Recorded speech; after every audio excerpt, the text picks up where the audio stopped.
मेरे आहत मन की यातना और गहरी हो आई। वह लतर जैसे मेरी नियति पर व्यंग कर रही हो। वह इतनी अधिक फैली गई थी कि कई पौधे को उसने ढक लिया था। सारी वाटिका धूल भरी, उदास, उजड़ी उजड़ी और अस्त व्यस्त सी लग रही थी। घर की हालत भी उससे अच्छी नहीं थी। मन जाने कैसा हो रहा था कि बिना किसी और ध्यान दिए यात्रा की थकावट की उपेक्षा करके मैं घर को संवारने में जुट गई।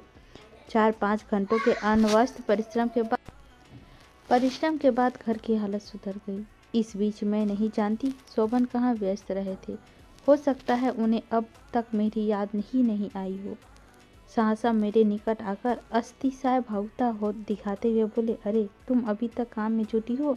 इतनी दूर के सफ़र से थक कर आई हो, तुम्हें तो आराम करना चाहिए था। छोड़ो ये सब। यकायक इतनी उदारता दिखाई जाने पर अविश्वास की कोई गुंजाइश नहीं थी। मैंने जल्दी जल्दी नहा धोकर कपड़े बदले। शोभन इस सब का इंतजार ही कर रहे थे। बोले, आओ मेरे साथ ऊपर बैठोगी? नीले कमरे में अभी मैं बैठी ही थी कि शोभन ने बड़े प्यार से एक हाथ मेरे कंधे पे रखते हुए बोले, लो कुंतल, तुम्हें एक पत्र दिखाऊं? यह कोरा पत्र ही नहीं है, ये एक लंबी कविता है। था वह पत्र ही मीनल का नाम लिखा हुआ। शोभन ने भावुकता पत्र।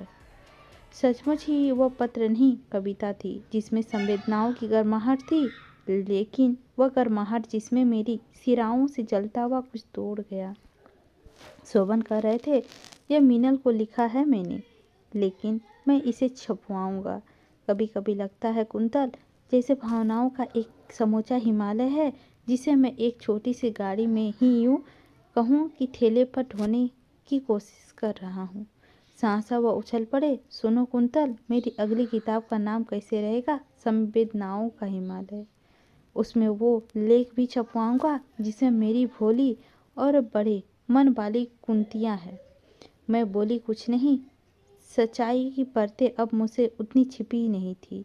शोभन भले ही लिख रहे होंगे एक किताब, लेकिन एक और बड़े अदृश्य तरीके से लिखी जा रही थी। नियति की, मेरी अपनी नियति की किताब। जैसे फूलफगिया की वह जंगली लतर अनायास उठ रही थी और फूल रही थी, उसी तरह मेरी नियति की यह किताब बड़े चुपचाप लेकिन बहुत ही स्थिर गति से लिखी जा रही थी। हो सकता है मेरे मन की बात शोभन ने पहचान ली हो, लेकिन फिर भी उस समय उन्होंने जाहिर नहीं होने दिया।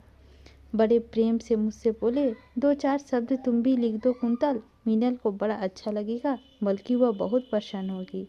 उन्होंने कई बार आग्रह किया मैं पत्र लिख दूं। हार कर मैंने कहा, लिख दूंगी।